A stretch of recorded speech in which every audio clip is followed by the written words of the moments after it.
Shabbat Shalom, everyone. I'm Ryan White of Rooted in Torah Ministries. This week we're in the Torah portion, Noach, which is Genesis 6, verse 9 through 11, verse 32. We're going to really focus in on the Tower of Babel. This was not actually my intention when I got started studying. I had really wanted to focus in on the flood, because there's some really cool things with the ancient Near East and comparing the flood story from the ancient Near East to the biblical story. But upon studying a little bit more, I found some really interesting things. So I hope we got a really good show for you coming up today with that. We're actually, the areas that I'm going into with the so-called Tower of Babel, we will be really kind of tying in some of the stuff that is in some of these flood stories as well. So I hope that you're able to relax and enjoy your Shabbat and learn about what is really going on here with the Tower of Babel. Let's begin by blessing our Creator, who's blessed us with this week's Torah portion. And it reads, Baruch et Adonai Hamvarak, Baruch Adonai Hamvarak le'olam va'ed, Baruch atah Adonai Eloheinu melech ha'olam, asher bachar banu mikol ha'amim, ve'natan lanu et Torato, Baruch atah Adonai noten ha'torah. Amen and amen. All right, so let's begin off by reading the story of the Tower of Babel. It's actually very short, and then we're going to discuss some of the interesting things that are going on here. So it says, now the whole earth used the same language and the same words, and it came about that as they journeyed east, they found a plain in the land of Shinar and settled there. And they said, come, let us make bricks and burn them thoroughly. And they used brick to make stone, and they used tar for mortar. And they said, come and let us build for ourselves a city and a tower whose top will reach into heaven. And let us make for ourselves a name, otherwise we will be scattered abroad over the face of the whole earth. And the Lord came down to see the city and the tower which the sons of men had built. And the Lord said, behold, they are one people, and they all have the same language. This is what they begin to do. Now nothing which they purpose to do will be impossible for them. Come, let us go down and there confuse their language, so they will not understand one another's speech. And so the Lord scattered them abroad from there over the face of the whole earth, and they stopped building the city.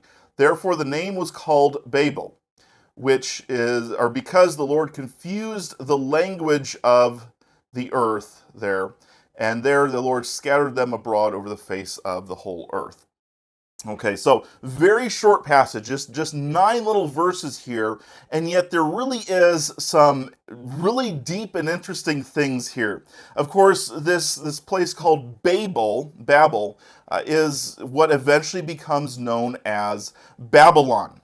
Now, it's interesting that in Hebrew, that root, the Beit Lamed, makes the sound, or makes the word that means confusion, right? And so there's a kind of a play on words there. And let's put this back up here in the Hebrew. You can see this, right? You can see over here in verse 9, Al ken kara, and therefore he called Shema, the name, Babel. You see the word where it's Babel, ki sham, because there, Babal. So you've got Bavel and Balal. Sorry, it wasn't the Beit Lamed, but it's kind of based off of the same root there, the word for confusion and the word Babel, and so you got kind of a play on words there. But what's interesting is that the word in Mesopotamian, or Akkadian is the language that they spoke in Mesopotamia at the time. In Akkadian, the word is Babilu. Babilu, that's Babylon. And that meant the gate of the gods. The gate of the gods. And we know this kind of all plays into this whole narrative here, because we actually know historically what this Tower of Babel was. There's pretty much no question in any scholar's mind who's researched this. We are dealing with what is called a ziggurat. And it becomes important to understand the geography of the Mesopotamia region to understand why they built this ziggurat and everything that's going on there. right? In the land of Israel, where does God command that the temple be ultimately built? Ultimately, it is built in Jerusalem. And if any of you have ever gone to Israel and noticed the geography of the land of Israel, there's hills and there's mountains everywhere. Where does God command his temple to be built? On a mountaintop, on the top of, Jerusalem is up on a very large hill or mountain, whatever you want to refer to it as. It's nothing like our Rockies here in the United States, but it is a very hilly country, and so God is on the top of this mountain. And also, if you've ever been to Israel, you'll notice there are stones everywhere. This is why when the patriarchs come and they want to build an altar, we sit there and think, oh, this would take them weeks to find enough stones to build an altar. No, you literally have to walk about 10 feet in Israel, in an uncultivated area, in order to find enough stones to build a pretty large altar. I mean, there's stones everywhere. Not so in Mesopotamia. In that land, it is very flat, and there are not stones, there's not rocks. And so in order for them to build structures, they would have to build them out of different various other sorts of material other than rock. And one of the materials that they would use for not really their homes, because the average person this would be a little bit too expensive for them, but for the cities. And realize that most people didn't actually dwell in the cities. The cities were where all the civil structures were, and people would kind of live in the countryside around the city. And then if there's ever an attack, they go in the city, and then you have the city walls to protect them. And so these cities, they would construct them using bricks that they would make, because they don't have stones. They'd have to they'd have to travel many, many miles, hundreds of miles, or however, I'm not sure the exact distance. But in order to actually quarry stones, it would be immensely difficult because of the distance to actually get stones. And so they make bricks. They make what we use, or what they would use is bitumen, which is like a tar. And they mix it in, and not really important how the whole thing goes, but they would use this to create these bricks. And what they're doing with these ziggurats is they're building, and let's pull up a picture here in case you haven't ever seen a ziggurat. And if you want to, you can also Google search this as well. The word is ziggurat, Ziggurat. But if you look here on the screen, this is out of the Zondervan Illustrated Bible Background Commentary on the Old Testament. I'll pull up the book here so you can see that really quick. Really great reference. I'd highly recommend adding this to your library. Really interesting stuff here. But in here they have this. This is a picture of a ziggurat that was partially restored. And so you can see what this is. This whole structure going on here. Unlike and you might initially think, oh, this is kind of like a pyramid. Well, this is actually not like a pyramid. The pyramids were built with an interior chamber, right, where they would bury a dead person. No dead person is buried in a ziggurat, and there's no internal chambers in this ziggurat at all. What you have here is basically all of these sides, and everything is then filled in with dirt. They're building an artificial mountain. And as you can see here, they've got these staircases. And in fact, some of these ziggurats were known as the stairway of the pure heaven, or the stairway to the pure heaven. So, that Led Zeppelin song about, climbing a stairway to heaven, or whatever it is, that is really kind of based off of the idea of a Mesopotamian ziggurat. Now, I don't know necessarily if that's what the composer there was thinking, but that idea of a stairway to heaven actually comes from the ziggurat. Now, I want to also pull up, this is a little bit smaller picture here, but this is a artist's rendition of a ziggurat here, the completed ziggurat, and I want you to notice some things here, okay? We've got this big, huge stairway going up the front, and we've got ones going up the side, and then all the way up, and there's this little tiny house up at the top. And so this entire structure is built across the idea of it is a stairway, not for the people to go up and see the god, because each ziggurat is dedicated to a god, and oftentimes in cities there would actually be multiple ziggurats within one city. Each ziggurat is dedicated to a specific god. There was, I believe, if I remember correctly, there was around 30 or so ziggurats that they've found so far. But the idea here is all the way up at the top is this little tiny house, and that is the house of the god. Okay, this is the house of the god. And so in this little house there, sometimes they would put an image of the god, but what they would do is the priests every so often, they would go up to the top and they would play music for the god. They would feed the god, they would give it food, and they would do all sorts of things to entertain the god. Now the purpose of the stairway really wasn't for the priest necessarily to go up to the top, even though that's what they did sometimes. But the main purpose of the stairway is so that the god can come down to be with the people. And so it's not shown in the picture there, but the idea would be is that you have the god whose house is up at the top there, and he's living up there, and he can come down this stairway, and then there's a temple at the bottom, and this is where people could go and worship the god. Okay, so what is the problem here? And before we get into what's the problem, I want to show you something interesting.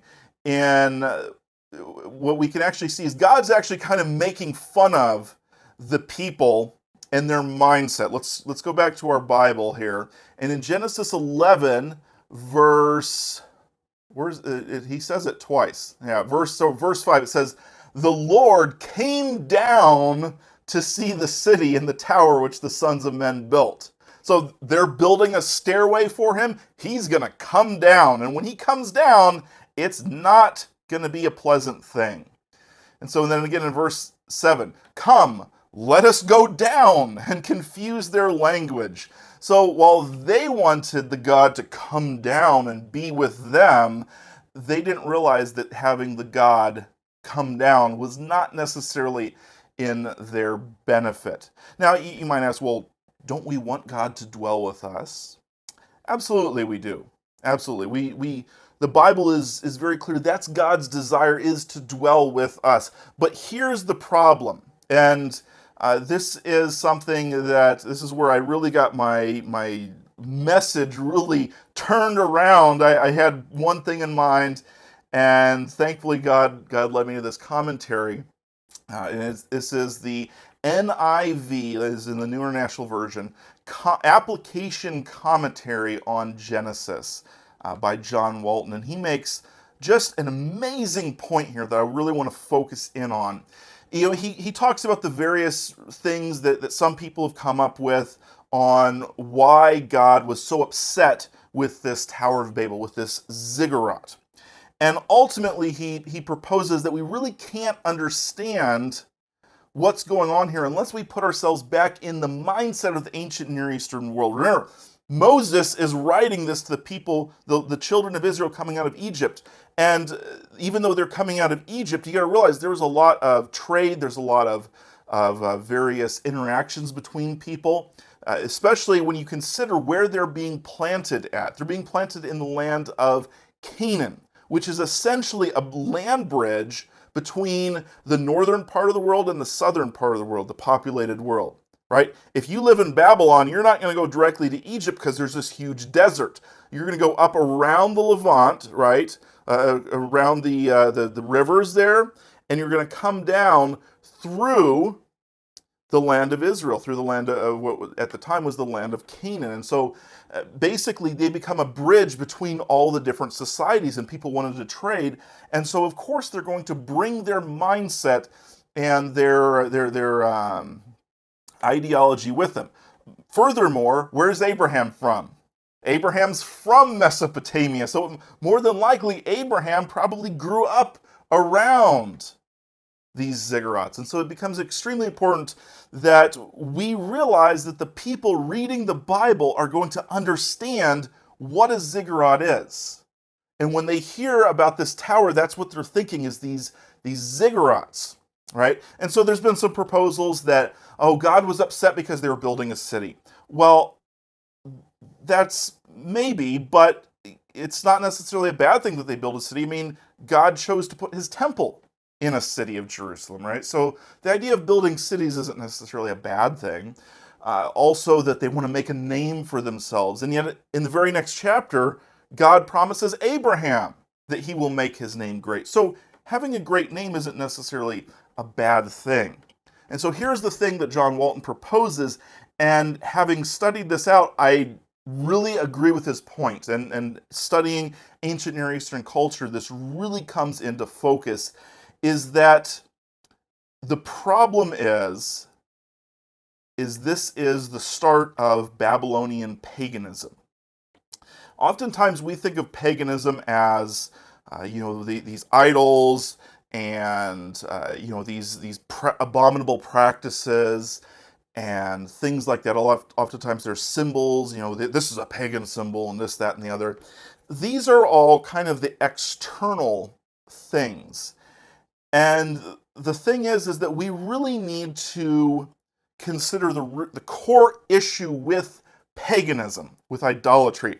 And that is that it is taking the idea of God and making him human, giving him human characteristics. This is really the start of Babylonian paganism, is this Tower of Babel. The idea that God needs a staircase to come down gives him human needs, gives him human attributes, that he actually needs a staircase. And then remember, there's this building up at the top that is the house, and people would, the priests would go up there and they would feed the god, and they'd play music and burn incense. All of these ideas that make it as if the gods have needs. You realize, of course, they're dealing with pagan gods, but the idea that deity in general has needs is the root core of paganism. It's where all the problems start with. It's taking God, who is whole and separate and good and righteous, and saying, no, he needs us. He needs us to feed him. He needs us to do these things. This is where a lot of times ministries go wrong.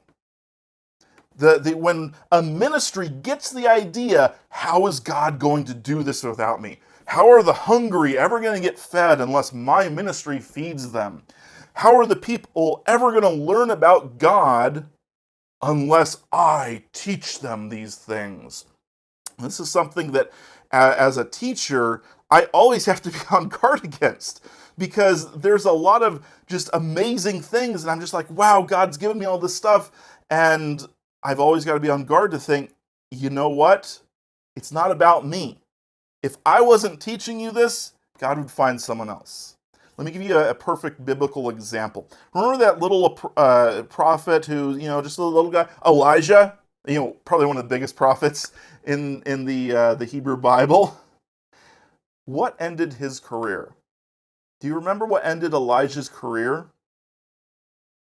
It was when Elijah makes the statement that basically he's the only one left, and people are seeking to kill him. He's like, God, people are seeking to kill me. I'm the only one left. I'm the only one righteous. I'm the only prophet you have. And what does God do?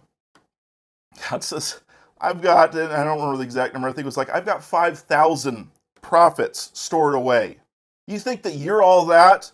You're replaceable. Don't start to think that I need you. No, you need me. And if you remember, that's where his career ends. After that, he passes on his mantle to Elisha, and he's gone. He's done. That's it.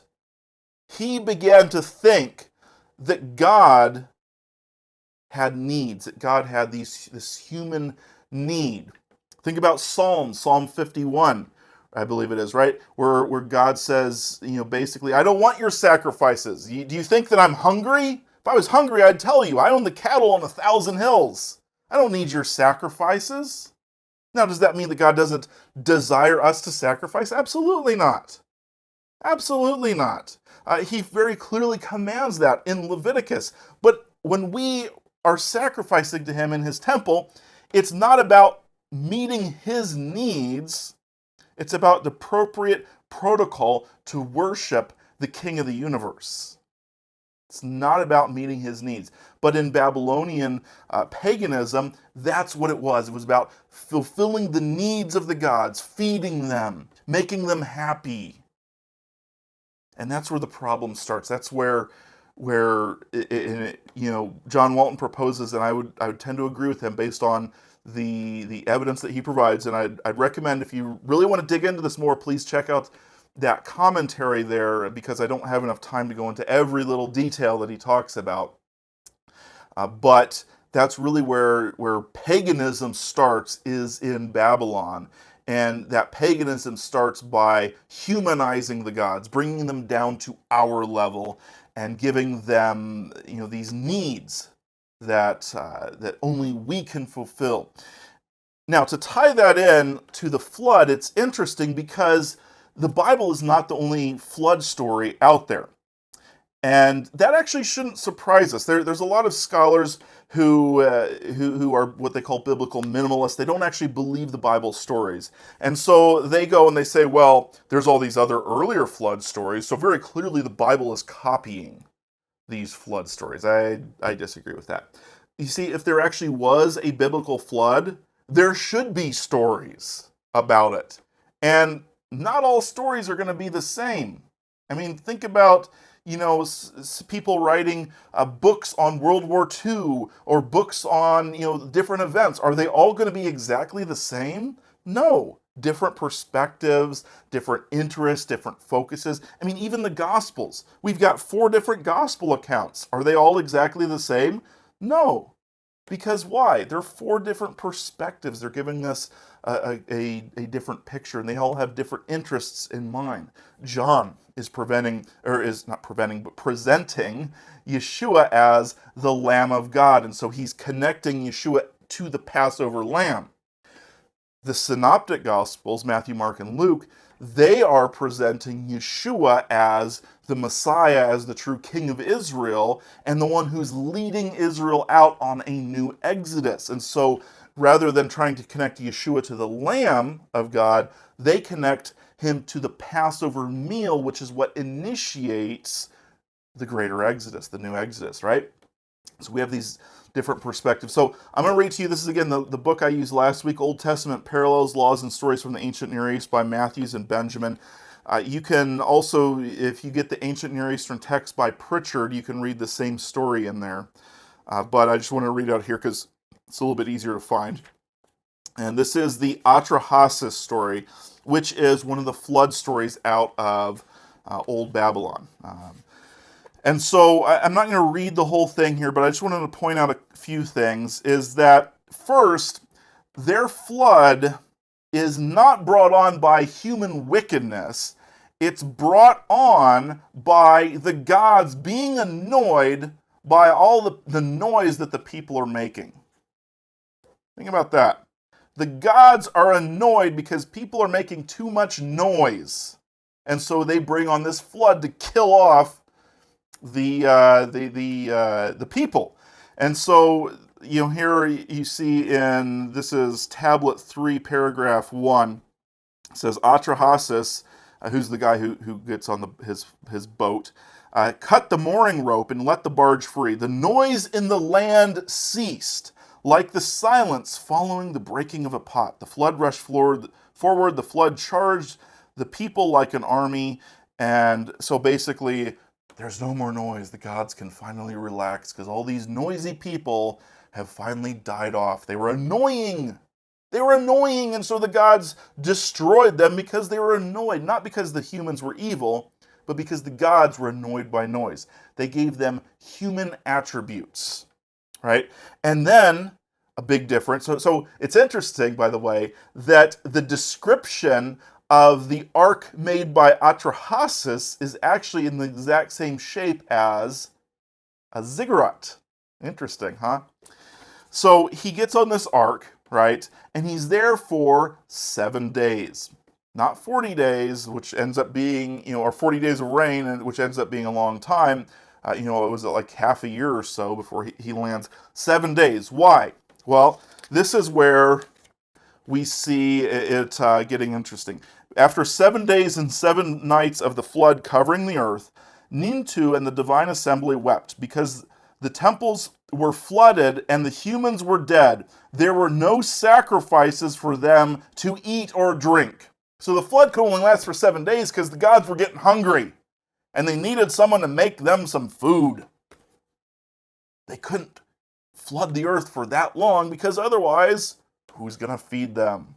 See, this idea of the gods needing people, the idea of humanizing deity. Now, of course, we're talking about pagan gods, but realize that, and this was the problem in Israel, was syncretization, which is where they'd take these ideas of other gods and they would apply them to the God of Abraham, Isaac, and Jacob. They would think about the true God in the mindset of these pagan gods, that he had needs.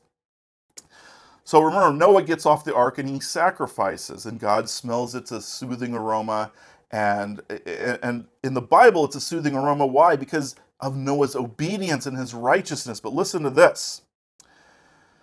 Once Atrahasis exits the ark, he prepares a sacrificial meal for the gods. And it says, the gods smelled the aroma. They swarmed like flies around his sacrifice. After the gods had eaten their fill, Nintu indicated them all. Where is Anu, our leader, now? Why has this aroma not brought Enlil? Where is he who so thoughtlessly decreed a flood, who condemned his own people to destruction? And so there afterwards, the gods are upset that there was a flood because they couldn't eat for 7 days. They were starving for 7 days. And so once Atrahasis finally does this for them and feeds them, their bellies are full, and so on and so forth. And so because of this, by the way, because of this, Atrahasis is granted immortality. Yeah, he's made into a god because he fed the gods, and the rest of the people, all the workers and stuff who stayed on his ark, then they become the rest of the people. So there we have the idea of the gods having human needs and of a human being able to achieve godhood by meeting the needs of the gods. And so you can see this is really the core concept and one of the core problems with idolatry. So we're going to end there. I really hope that you enjoyed this as much as I did. I really get a kick out of comparing the Bible and understanding the Bible in its original cultural context. Let's finish up by blessing our Creator.